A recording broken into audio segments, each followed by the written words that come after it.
Everyone, happy Friday. Time to put your feet up on Friday and think about what property investing can do for you. As I turn on the mic and get started, well, I'm here we're North Narrabeen Beach here on the northern beaches of Sydney, and I've got the lovely Eleni with me to talk all things mental health, because I think, you know, when it comes to property investing and other areas of our lives, we really need to concentrate on what's going on up here and in our bodies.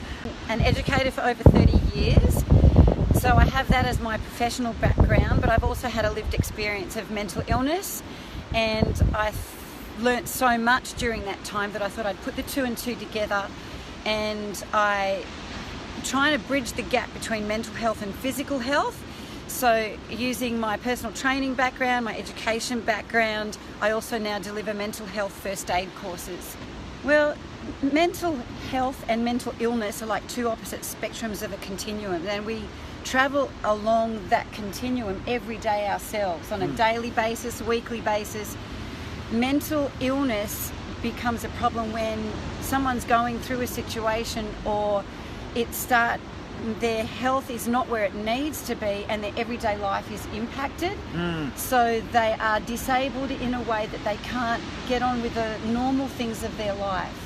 So if someone is travelling down that space and they often don't notice it themselves, because it becomes part of their normal. So it's really good for other people to look out and to know the signs to look out, how to support somebody.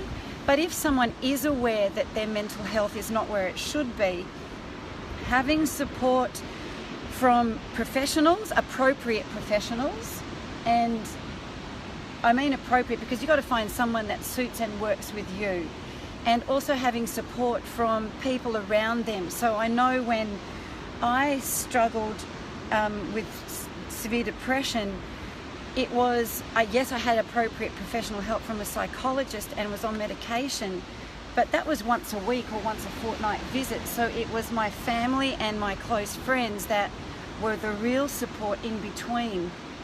They were helping me with my everyday life stuff, and that's what I found most helpful. One of the classic signs with a lot of the mental illnesses is that people withdraw. It could be out of fear, it could be out of thinking that you are, or feeling that you're a burden and that no one would understand. And it does make you feel more alone and actually makes the problem worse. So if you are a person suffering, even if it's just one person that you feel comfortable to talk to, then don't stay by yourself, because when you're in that headspace, you're trapped in your own thoughts and you go round and round. But just to have somebody that you know is not going to judge you, that is going to listen and is going to walk with you, not talk at you or try to pull you along some road that you're uncomfortable going down, but just someone to be there beside you. Please just find that one person and reach out to them. I know that if, say, we're talking about anxiety, for example, when anxiety often leads to depression, and one of the classic signs of anxiety is that it's really difficult to make decisions and have clear thinking. So maybe again finding you don't have to disclose that you have anxiety, but just getting people who are professionals in finance and investing to give you advice, so then you can take it home, have it written, because you're maybe not going to be able to remember it. So having something written that you can take home and look over in your own time and in small chunks, so that you're able to make a decision rather than trying to sort through stuff on your own. So it's a support team. Yeah, Support team with your mental health, your physical, whether it's your personal trainer, and then your support team when it comes to finance and investing and so forth. Absolutely, yeah. Support teams.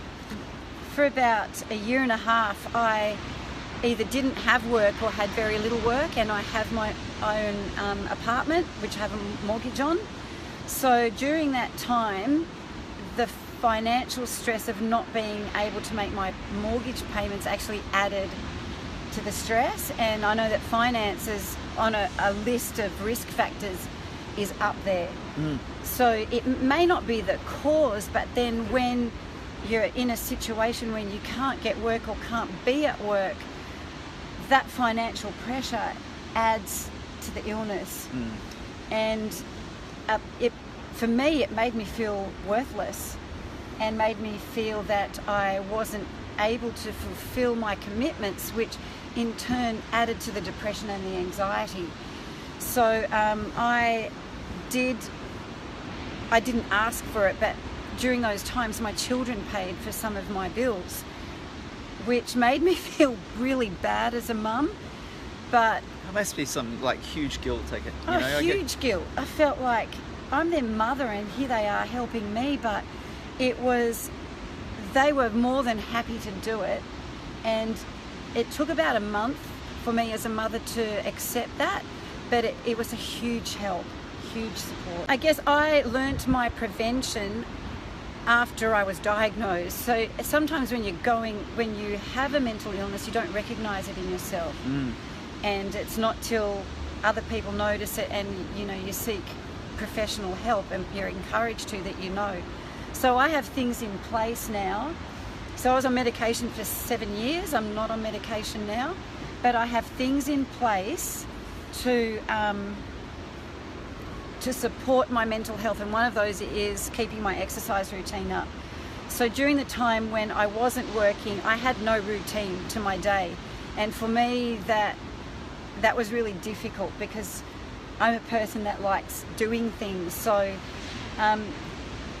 getting up and doing my exercise was the only routine, and as hard as it was some days to do that, I made myself do it because it set my my frame of mind right for the rest of the day. And they say that researchers found that 28 minutes of moderate to vigorous exercise has the same effect as 12 hours for an antidepressant. Wow. But at the same time, I needed medication at that time because my thoughts were all over the place. And a lot of people go, I don't want to go to see a professional because they're just going to put me on medication. If you're prescribed it and have other support as well, like therapy on top of the medication, then it helps you deal with the problems. That's what I have found. What I'm proud of is that I saw my psychologist last Friday and she said one word that really made me feel proud, and she just said, Eleni, you have tenacity. And sometimes I never thought of that word, and when I was coming home on the bus, I thought, when you have mental illness, you do feel weak.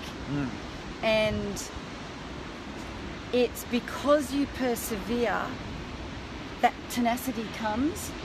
And having come through it, and some pretty dark days where I can think of 3 distinct times where I was suicidal, I thought, wow, I would not be doing what I'm doing now if I did not have support to work through stuff. So I love what I'm doing now, and I want to be doing it full time. So to be able to help other people and be real, and I think that encourages other people to be real. I'm sick of people putting on a front, because I put on a front for so long, trying to give this impression that I was coping because I thought I had to be the perfect, wife, mother, teacher, whatever. But it actually makes you crumble. So let's be real, people. Be real. That's who we are. We are who we are, right? That's it. Thank you so much. Thank you. I've learned a lot as well in what you've said today, and hopefully everyone has taken your words, because they're so important for each and every single one of us. Yep. Whether it's investing, whether it's financial stress, whether it's just day-to-day life, and being around other people, and celebrating your successes, and lifting each other up, or just being someone just that they can lean on from time to time. So Definitely. Hopefully that helps give you a little bit of insight about mental health, and maybe bring a little bit more awareness. Yes. Right? And that's what we're all about, bringing awareness. Thank you for having me along. Oh, thank you. And if anyone wants to do the mental health first aid course, mental health, give it Brazen a plug. Growth on Facebook. All right, guys, over and out for today. Thank you. Have a beautiful Friday. Happy Friday. Happy Friday.